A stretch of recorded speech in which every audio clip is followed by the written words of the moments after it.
Armağan da dostum. Var o. Tevdanım olsun. Ayakkabım. Ne ama işi yalnız silinlerdim ne? 38. dükkan. Aptavoy, o mesleğinde tevdan erkedi.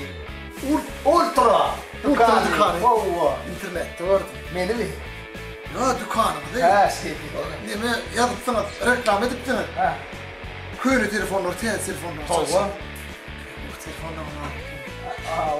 Aa, Sizler köyüne esas ya mı? çalışacağım. iPhone'um var ekranım. Bak. Ben size köylü telefon vereyim. Size bana tiyat telefon vereyim. Şey değil mi?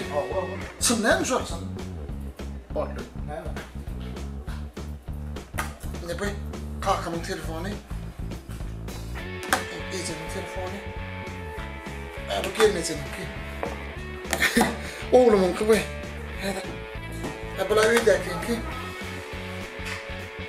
Bulam ağamın oğlunun ki. Qeyçigimin ki. Ben hədir olardım da.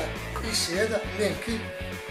Yine balan çigimin ki. Sular təğə çalışmalı. Ne telefon? Təğə telefon. Yok. Kim ne telefonla söylüyor? Kimler telefonu?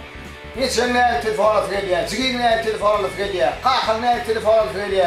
Kendisi ne telefonla söylüyor? Təğə telefonu anlatıyor. Haydi ne mi söylüyor?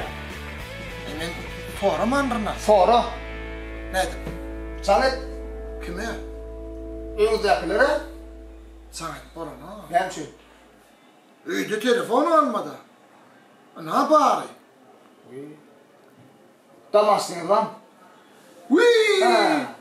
Salsa ol. O Samet. Samet bile tamasıyla bak gereğine. Hey, dur damasın çalış lan o. Tamasın köyünü. Taşın skoş verip getiriyor. Hey, dinle. Maksat. Oh. Yap dükkanı. Yankı damasını alıp gelmek ha. Öyle.